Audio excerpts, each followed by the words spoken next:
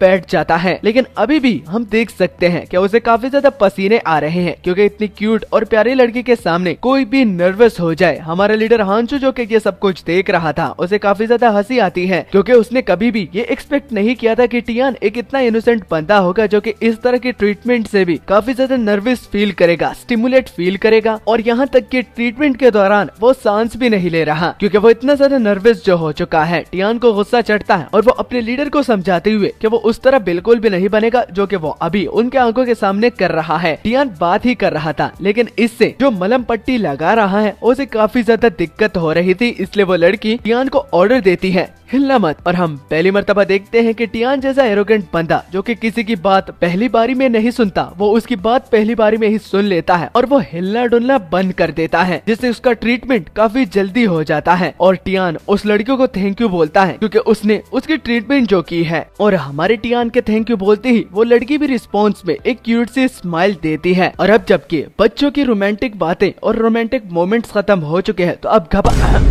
अब ट्रीटमेंट करने की बारी है। और इस ट्रीटमेंट को रोज खुद परफॉर्म करने वाली है। लेकिन ट्रीटमेंट करने का तरीका रोज का कैजुअल होता है, जिससे टियान के दिमाग में दोबारा से खुरापाती आइडिया शुरू हो जाते हैं। वो फिर से डरने लगता है कि आखिर उसके साथ अब इस बारी तो जरूर कुछ होने ही वाला है। जब वो पूछता है कि कौन सा ट्रीटमेंट करना है तो रोज उसे आंखें बंद करने का बोलती है। इससे वो और भी ज्यादा कंफ्यूज होने लगता है, लेकिन ये कहकर के उसकी आंख का ट्रीटमेंट वो खुद ही परफॉर्म करेगी, इसलिए तो वो आंख बंद करने का बोल रही है। तो चुपचाप अच्छे बच्चों की तरह आंखें बंद करो। तो इस बात को सुनकर उसके पूरे डाउट्स क्लियर हो जाते हैं और कुछ देर के बाद जब ट्रीटमेंट सक्सेसफुल हो जाती है तो रोज उसे अपनी आंखें धीरे धीरे खोलने का बोलती है। तो खोलकर हम देख सकते हैं कि ट्रीटमेंट सक्सेसफुल रहा, लेकिन टियान के रिएक्शंस कुछ ठीक नजर नहीं आ रहे, क्योंकि वो बताता है कि उसकी एक आंख से वो बिल्कुल थर्मल विजन की तरह देख पा रहा है। तो उस मॉडल का नाम और उसके स्पेक्स रोज उसे बताती है कि इससे क्या क्या वो कर सकता है। और जहाँ तक थर्मल विजन की बात हो रही है तो वो खुद ब खुद उसकी बॉडी के साथ अडेप्ट कर लेगा और उसे फिर सब कुछ साफ साफ नजर भी आने लगेगा, लेकिन इस पे थोड़ा टाइम लग सकता है। जो ही रोज ये अपनी बात खत्म करती है और वो वहाँ से चली जाती है, तो जिस गाड़ी में वो सफर कर रहे थे तो वो अचानक से या जोर से ब्रेक मारती है या फिर सामने वो किसी चीज के साथ ठोकर खाती है, जिससे वो क्यूट सी लड़की अपना बैलेंस खो देती है। सिर्फ वो नहीं बल्कि पूरे लोग जो लोग भी खड़े होते हैं उनका यही हाल होता है। लेकिन हमारा टियान है कि बैठा होता है, तो उसके साथ यहाँ पर एडवांटेज होती है। वो उस लड़की को बचाने के लिए ताकि उसे चोट ना लगे तो उसे उठाकर अपनी लैप में बिठा देता है, जिसका करने का उसका कोई भी इरादा नहीं था। लेकिन सरप्राइज तो उसे तब लगता है कि वो लड़की इस बात को माइंड नहीं करती और उसका चेहरा टमाटर की तरह लाल हो जाता है। साथ में वो थैंक यू भी बोलती है। सिर्फ लड़की नहीं बल्कि टियान का चेहरा भी टमाटर की तरह लाल हो चुका था और वो भी हेजिटेशन में कहता है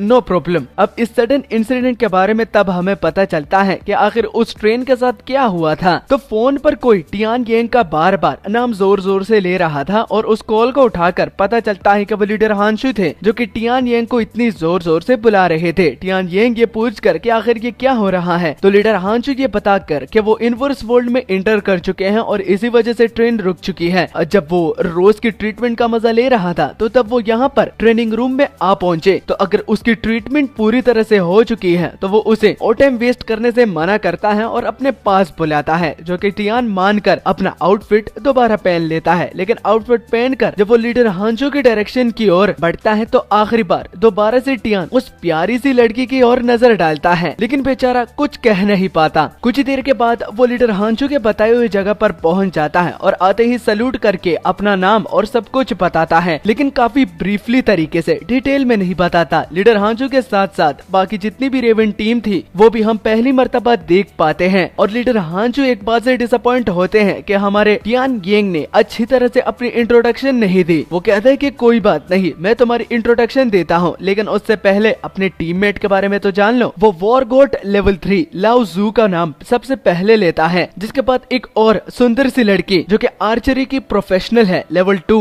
जी यू का नाम लेता है। और आखिर में और कोई नहीं बल्कि चेंग डो, जो कि स्वॉर्डमैनशिप का मास्टर है और लेवल 2 पर है। लीडर हांशु उसकी ज्यादा डिटेल नहीं देता क्योंकि वो दोनों पहले भी एक दूसरे से मिल चुके हैं, लेकिन ये बात कहकर कि अगर दोनों मन में कुछ ग्रजेस रख रहे हैं और एक दूसरे के लिए बुरा सोच रहे हो वो भी इस मिशन से पहले, तो मैं चाहता हूँ कि उन सारे ग्रजेस को तुम दूर करो और दोबारा से दोस्त बन जाओ। चेंगडू इस पर ज्यादा कुछ रिएक्शन नहीं देता और अब आखिर में टियान येंग की इंट्रोडक्शन रहती है। लीडर हांशु उसके कंधे पर हाथ रखता हुआ कि इसका नाम टियान येंग है, लेवल 1 गॉड वार, ये हमारा न्यू टीममेट होने वाला है, जो कि इससे पहले एज अ गाइड काम करता था। और स्टार प्लाज्मा, उसी स्टार प्लाज्मा की बात हो रही है जो कि एक बड़ा सा चमकता हुआ ऑब्जेक्ट होता है, उसी को ढूंढना और लोकेट करने का काम टियान येंग यहाँ पर आने से पहले किया करता था। तो इस बात को सुनकर टियान समझ जाता है कि काउंसलर ने उसकी रियल आइडेंटिटी को छुपाया है कि इससे पहले वो क्या काम करता था। और अब बातों बातों में वो तकरीबन अपनी लोकेशन पर पहुंच जाते हैं, जिस पर दरवाजा खुलते ही लीडर हांशु उन सबको आखिरी मर्तबा कहता है कि अब बहुत सारी चिट-चैट हो चुकी है, मैं तुम्हें बात बताता हूँ कि यहाँ नीचे हम कुछ वांडरर्स को मारने वाले हैं जो कि तकरीबन 70 से 100 के बीच में है। चलो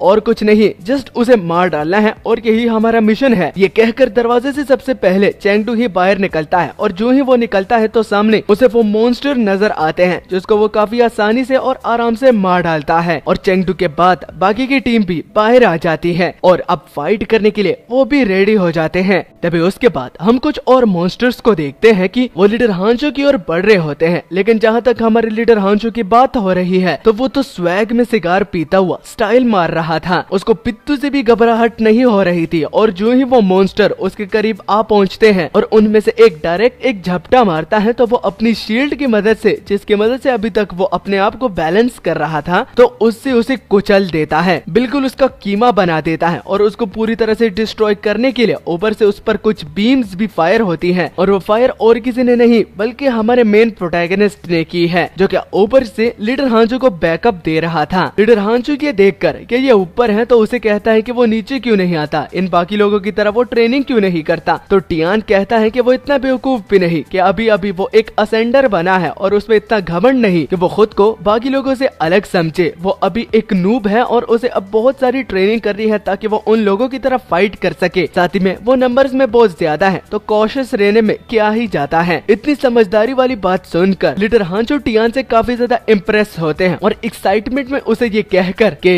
इस तरह की बात कहकर बच्चे तुमने मेरा दिल जीत लिया, मुझे लगा था कि तुम भी बाकी असेंडर्स की तरह होगे जो कि घमंड में आ जाते हैं। अभी अभी उनकी अवेकनिंग होती है, उनका घमंड बिल्कुल पीक तक पहुंचा होता है। मुझे काफी अच्छा लगा कि तुम बाकी असेंडर्स में से काफी ज्यादा अलग हो। तो उसकी इतनी समझदारी बातों को हमारा वॉर गॉड भी सुन लेता है और जिस तरह की बातें चेंगडू ने उसे बताई थी तो चेंगडू के बातों से ये काफी ज्यादा अलग है और ये बात वो चेंगडू को भी बताता है कि जिस तरह के उसने उसे बताया था तो ये उससे काफी ज्यादा अलग है, काफी कॉशियस है, चालाकी से काम करता है, इतना बुरा भी नहीं है जितना तुम इसके बारे में बोल रहे थे। ये बात चेंगडू को हजम नहीं होती और ये बात उसे चुभती है, लेकिन चेंगडू की नजरों में ये एक कावर्ड यानी कि डरपोक है। वो सामने के एक मॉन्स्टर को मारता हुआ, जो कि काफी स्टाइल से वो मारता है, पीछे मुड़कर जब हमारे टियान की ओर देखता है तो उसे कहता है कि कावर्ड हो, चालाक नहीं बल्कि ऐसे डरपोक लोग करते हैं जो कि पीछे से फाइट लेते हैं। इस बात से टियान अपनी गन को उसी की ओर पॉइंट आउट करता है, जिससे चेंगडू को अब घबराहट होती है। वो थोड़ा नर्वस फील करता है क्योंकि वो कैप्टन के सामने ही उस पर दोबारा बंदूक उठा रहा है, लेकिन सरप्राइज तो चेंगडू को तब लगता है कि वो उसकी ओर नहीं बल्कि चेंगडू के पीछे एक मॉन्स्टर की ओर पॉइंट आउट कर रहा था, जिस पर वो फायर करता है और वो फायर चेंगडू के पास से गुजरती है। इस इंसिडेंट की वजह से चेंगडू के पैरों तले जमीन खिसक जाती है और पीछे जो मॉन्स्टर होता है वो पूरी तरह से चकनाचूर हो जाता है। और गुस्सा तो चेंगडू को तब आता है जब टियान उससे कहता है कि इतनी दूर मत जाना, क्योंकि दूर जाना खतरे से खाली नहीं और क्या पता नेक्स्ट टाइम मैं तुम्हारी इस तरह मदद न कर पाऊं। इस बात से चेंगडू को जरा सा भी अच्छा नहीं लगता और आर्चरी प्रोफेशनल ऊपर से सारा नजारा देखती हुई कि ये बंच खत्म हो चुका है तो अब चलो वापस जाने की बारी है। चेंगडू भी उसकी बात के साथ एग्रीड करता है और शिप की ओर दोबारा चले जाते हैं, लेकिन जाते जाते चेंगडू को अभी तक ये बात हजम नहीं हो रही होती और वो अपनी मन की बात टियान को बता देता है कि उसे उसकी कोई भी मदद नहीं चाहिए, वो उसके बिना भी इस बैटलफील्ड में काफी आराम से सरवाइव कर सकता है, इसलिए नेक्स्ट टाइम अगर वो मदद ना ही करे तो ज्यादा बेटर रहेगा। लीडर हांचू ज्यादा बकवास करने से मना करता है और जो बातें चेंगडू वापस आते आते हुए बोल रहा था तो वॉर गॉड ये सुनकर उसे स्टबर्न बुलाता है, यानी कि बच्चों की तरह जिद पकड़े रखना। वो इस बात को खुद ही एक्सेप्ट क्यों नहीं करता कि उसने यानी कि टियान ने, एक न्यू टीममेट ने उसकी मदद की है। आखिर मदद मिलने पर चेंगडू को इतना ज्यादा गुस्सा क्यों आ रहा है। वो लोग ट्रेन का इंतजार कर रहे थे कि ट्रेन वापस दोबारा कब स्टार्ट होगी, क्योंकि ये जगह अभी के लिए तो साफ हो गई है लेकिन बाकी के वॉन्डरर्स आ सकते हैं। जो ये बात वो लोग डिस्कस करते हैं तो 9 o'clock पे हमारी आर्चरी की प्रोफेशनल कुछ मूवमेंट्स देख लेती है। वो कहती है कि 9 o'clock पे कुछ चीज हिल डुल रही थी और जो ही वो वहाँ पर देखते हैं तो वहाँ पर बहुत ज्यादा वॉन्डरर्स होते हैं, पहले से बहुत ज्यादा। उनकी तादाद इतनी ज्यादा थी कि हमारा वॉर गॉड जो होता है वो भी घबराने लगता है और उसे भी यकीन नहीं आ रहा कि ये वॉन्डरर अपना रिवेंज लेने के लिए इतनी जल्दी आ गए। अब उन लोगों को क्या करना चाहिए, क्योंकि ट्रेन अभी तक कूल डाउन नहीं हुई है और अब ये जगह रुकने के लिए सेफ नहीं। तो लीडर हांचू कॉल मिलाता हुआ, वो भी और किसी को नहीं जो कि ट्रेन चला रहा था, कि ट्रेन का कूल डाउन कब खत्म होगा और कब वो रवाना हो सकते हैं। तो शॉकिंग न्यूज उसे सुनने को मिलती है कि 5 मिनट उसको चाहिए, कूल डाउन में 5 मिनट रहते हैं, उसके बाद वो लोग यहाँ से जा सकते हैं। तो लीडर हांचू के नजरों में ये 5 मिनट काफी ज्यादा होते हैं और वो अब इस बात को एक्सेप्ट कर लेता है कि यहाँ पर वेट करने के अलावा उन लोगों के पास और कोई चारा नहीं, और कुछ भी हो जाए उन लोगों को ट्रेन को प्रोटेक्ट करना ही पड़ेगा। इसलिए तो वो अब फाइट करने के लिए सब लोगों को रेडी करता है ताकि वो अपनी जी जान लगा दे लेकिन ट्रेन को कुछ होने ना दे। जो ही लीडर हांचू से उन लोगों को दोबारा फाइट करने की इजाजत मिल जाती है तो लीडर हांचू के पीछे एक बहुत बड़ा रोबोट अपीयर होता है। पहले में तो मुझे लगा था कि ये एनिमी का रोबोट होगा, लेकिन ये इन लोगों का ही है। और सरप्राइज की बात बताऊं तो ये उन्हीं का ही यानी कि रेवन टीम का एक और मेंबर है, जिसके बारे में लीडर हांचू बताना भूल गए थे क्योंकि ये उस टाइम वहाँ पर मौजूद नहीं था। इसका नाम चेन लू होता है। ये इस रोबोट का पायलट होता है और इस रोबोट के आने के बाद वो काफी जोर जोर बिल्कुल एक विलन की तरह हंसता है, क्योंकि उसे पता है कि इस फाइट में अब उन्हीं लोगों की जीत होगी। वो टेंशन भी ना लेने का बोलता है, क्योंकि अब वो जो आ चुका है तो घबराना काय को। वो सब लोगों को दिलासा देता हुआ कि जी जान लगाने की कोई भी जरूरत नहीं है, बैकअप आ पहुंचा है। तो उस बड़े रोबोट के आने के बाद हमारा जो वॉर गॉड होता है वो उस रोबोट को पहचान लेता है कि ये रोबोट तो 5th एरा के शूटिंग आर्म से लिया गया है, लेकिन डिपार्टमेंट वाले उसे यहाँ पर इस तरह का रोबोट लेने की इजाजत कैसे दे सकते हैं। अच्छा, तो मैं आप लोगों को रेवन टीम के इस चेन के बारे में थोड़ा बहुत डिटेल देना चाहता हूँ। ये स्ट्रेटेजिक डिपार्टमेंट से है, ये कोई असेंडर नहीं बल्कि ये एक स्ट्रेटेजिक डिपार्टमेंट से है जो कि इस तरह के मेका रोबोट्स बनाता है, वो भी इस तरह की वॉर में लड़ने के लिए। और ट्रस्ट मी, जब मैं ये बताऊं कि ये वॉर मशीन बहुत ज्यादा पावरफुल है तो इसका डेमोन्स्ट्रेशन हमें चेन ही देता है। चेन ये देख कर के वॉर गॉड को ये भी पता है कि इस तरह का मशीन यहाँ पर लाने के लिए काफी मेहनत लगती है और काफी एग्रीमेंट्स लेना पड़ते हैं, तो वो इस बात से खुश हुआ कि कोई और भी ऐसा है जिसका इस तरह की चीजों में इंटरेस्ट भी है। और अब जबकि चेन यहाँ पर मदद करने के लिए आया है तो वो इस पूरी फाइट का क्रेडिट लेगा अगर उसने इन सारे मॉन्स्टर को हरा दिया। और वो ये बात कंफर्म करवाने के लिए हमारे लीडर हांचू से कहता है कि वो यहाँ पर उन लोगों की मदद तो कर पाएगा, लेकिन इस फाइट का क्रेडिट भी उससे मिलना चाहिए। अगर उन लोगों को इस फाइट का क्रेडिट मिलेगा तो वो यहाँ पर उन लोगों की मदद नहीं करेगा। वो जस्ट लीडर हांचू को चिढ़ा रहा था, लेकिन उनकी ये बात सच है, क्रेडिट किसी और को नहीं मिलना चाहिए। और इस बात की गारंटी लीडर हांचू देता है कि अगर चेन यहाँ पर उनकी मदद करेगा तो ये उनके लिए एक सम्मान की बात है। और चेन, तुम हमारी मदद कर सकते हो, हम तुम्हारे क्रेडिट नहीं लेंगे। तो गारंटी मिलने के बाद वो अपनी फायरिंग को शुरू करता है। इतनी ज्यादा फायरिंग करता है कि सामने के मॉन्स्टर्स कुछ ही सेकंड्स में धीरे धीरे करके राख बनते जाते हैं। और इस नजारे को देखकर चैन को इतना ज्यादा मजा आता है कि वो दोबारा विलन लाफ देता है। उसे इस तरह की फाइट मेका रोबोट से लड़ने में काफी दिलचस्प लगती है। उसके इतने धमाकों को देखने के बाद हमारा लीडर हांचू जो होता है वो कहता है कि इस तरह के स्ट्रेटेजिक डिपार्टमेंट वालों का तो दिमाग खराब होता है। सिर्फ ये नहीं बल्कि जितने भी लोग स्ट्रेटेजिक डिपार्टमेंट से हैं तो उन लोगों का दिमाग खराब होता है। वो इतने ज्यादा स्ट्रेस में होते हैं कि सिर्फ कॉफी कॉफी और कॉफी ही होती है। लेकिन ये बास्टर्ड ये इतना ज्यादा अलग है कि ये अपना स्ट्रेस यहाँ पर इन मॉन्स्टर्स पर रिलीज करता है, उनको मार मार के। और देखो कितना ज्यादा शोर भी मचा रहा है। इसको इजाजत दे के मैंने बहुत बड़ी गलती कर दी है। वो एक तरफ से उन लोगों की मदद तो कर रहा था, लेकिन उसके मदद करने का तरीका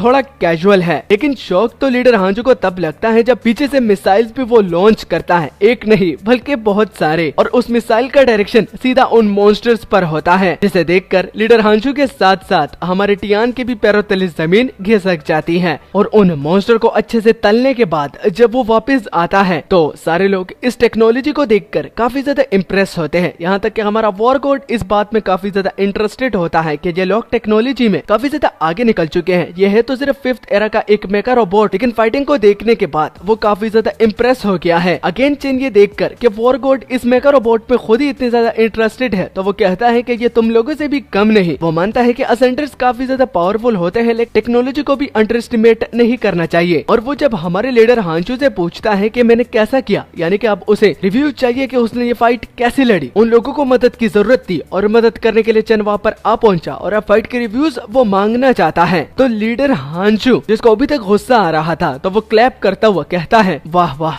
एकदम गजब, अरे भाई एकदम ऑसम, बहुत बढ़िया लड़ा। लीडर हांचू अपना वक्त, जज्बात, जिंदगी एकदम से ही बदल देते हैं। और अब जबकि यहाँ पर चेन ने सब कुछ संभाल लिया है तो वो कहता है कि लीडर हांचू ही इन बाकी टीममेट्स को एस्कॉर्ट करेंगे ताकि ये आराम कर पाए, बेचारे काफी मुश्किल में पड़ गए थे। चलो अब यहाँ से निकलते हैं। तो जैसे कि यहाँ पर आने से पहले लीडर हांचू ने हमारे टियान और चेंगडू से बोला था कि अगर ग्रजेस दिल में हो तो फाइटिंग अरीना में इस तरह नहीं उतरना चाहिए। तो यहाँ पर टियान भी समझ जाता है कि इन दोनों के बीच जरूर कुछ ग्रजेस हैं। टियान ये बात लीडर हांचू के फेस एक्सप्रेशन से बता सकता है। और वो जब इसके बारे में पूछता है तो लीडर हांचू कहता है कि क्या बताऊं, ये स्ट्रेटेजिक डिपार्टमेंट वाले जो हैं ये किसी वजह से हमसे जलते हैं और हमें नीचा दिखाने के लिए ये हर एक मौका ढूंढते हैं। और जब इनको इस तरह का मौका मिल जाता है तो ये इस तरह की बातें करते हैं। लेकिन खैर ये तुम्हें समझ में नहीं आएगा, ये बड़ों का आपस में मामला जो है। जिसके बाद हमारा सीन कट होके हमें एक न्यू कैरेक्टर को दिखाया जाता है जिसका नाम कमांडर कियन होता है। वो किसी वजह से अपने स्टील के हाथ की मदद से टेबल पर जोर से मारता है और वो किसी वजह से काफी ज्यादा गुस्सा भी थे। और इस इस वजह का रीजन और कोई नहीं बल्कि जो फुटेज वो देख रहे थे तो वो अभी अभी टियान टीम की फाइट होने वाली की फुटेज थी। लेकिन आखिर एक फुटेज को देखने से एक कमांडर इतना गुस्सा कैसे हो सकता है? तो इसके पीछे का रीजन भी हमें पता चलता है कि स्ट्रेटेजिक डिपार्टमेंट जो कि असेंडर्स के खिलाफ थोड़े बहुत हो चुके हैं, क्योंकि उन्हें लगता है कि असेंडर्स में कुछ ज्यादा ही आजकल इन्वेस्ट किया जा रहा है और स्ट्रेटेजिक टीम कुछ ऐसे मशीन्स पर आते हैं जो कि उनका मुकाबला और उनसे कई गुना ज्यादा पावरफुल भी है। तो वो कमांडर येन से इसी बात की ही रिक्वेस्ट करते हैं कि पैसा अच्छी जगह पर लगाना चाहिए ताकि वहाँ पर उनकी पूरे फोर्ट्रेस और लोगों को फायदा हो। और ये बात वो और किसी के लिए पॉइंट आउट नहीं बल्कि असेंडर्स के लिए ही कर रहे हैं। ये बंदा स्ट्रेटेजिक डिपार्टमेंट का लीडर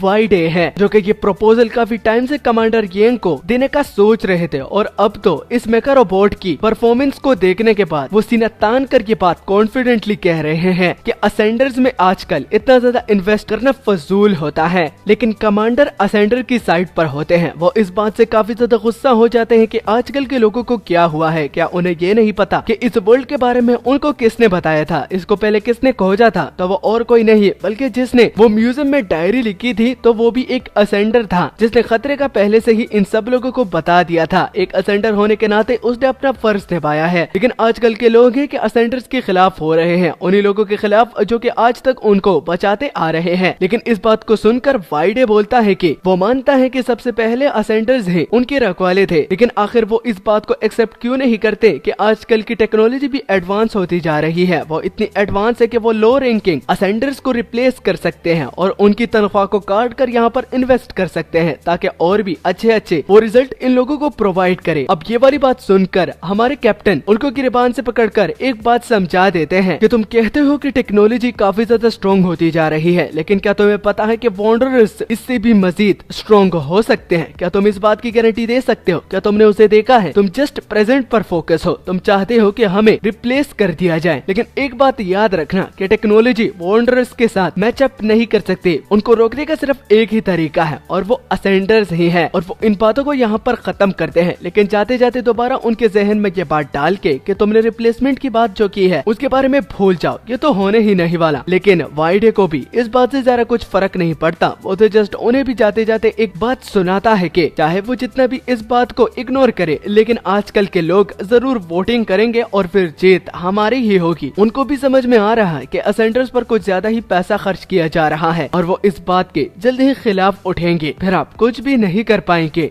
जिसके बाद अगले दिन दोबारा टियान के टीम पर पड़ता है। वो लोग रेड टावर के आउटपोस्ट पर पहुंच चुके हैं, वो भी सेफ एंड साउंड। तो वहाँ पर आते ही टियान एक राउंड लगा रहा था। वहाँ पर राउंड लगाते लगाते उसकी नजर एक फेमिलियर पर्सन पर पड़ती है। वो और कोई नहीं बल्कि यू होती है। इस क्यूट से लड़की का नाम यू है और वो वहाँ पर खड़ी थी। उसे देखकर टियान को अपनी गलती याद आ जाती है कि उसके लिए माफी भी तो मांगनी है, क्योंकि उसने जो काम किया है तो उसके लिए माफी मांगना तो अब उसका फर्ज बनता है। और लास्ट टाइम वो अच्छी तरह से माफी नहीं मांग पाया, लेकिन जो ही वो अपना कदम बढ़ाता है तो वो वहाँ पर यू के साथ एक और बंदे को देख लेता है और उसे देखकर टियान समझ जाता है कि ये यहाँ पर इसी का ही इंतजार कर रही थी, इसलिए उसको डिस्टर्ब करना अब ठीक नहीं है। वो बाद में उससे जरूर मुलाकात करेगा और उससे अपोलोजाइज करेगा, लेकिन ये उसकी गलतफहमी थी क्योंकि उसको थप्पड़ की आवाज आती है। वो उसे गाली भी देती है कि वो किस किस्म की बकवास कर रहा है, लेकिन जो बंदा यू के सामने खड़ा था तो उसके भी इंटेंशंस अब हमें पता चल जाते हैं। वो भी यू को मारना चाहता है, लेकिन मारने से पहले उसे बताता है कि तुम जैसी नीच औरत को तो इस बात पर गर्व और उसके लिए सम्मान की बात होनी चाहिए कि मुझ जैसा बंदा उसके साथ सोना चाहता है। ये कहकर वो यू को भी थप्पड़ लगाना चाहता था ताकि वो अपना रिवेंज ले पाए, लेकिन उसका थप्पड़ उस तक पहुंच पाए तो वहाँ पर हमारे हीरो की एंट्री होती है, जो कि उसका हाथ पकड़ लेता है और गुस्से से उसे कहता है, लगता है तुम्हारे लिए भी हरी मिर्च की चटनी का बंदोबस्त करना ही पड़ेगा ताकि तुम इस तरह की हरकत दोबारा न कर पाओ।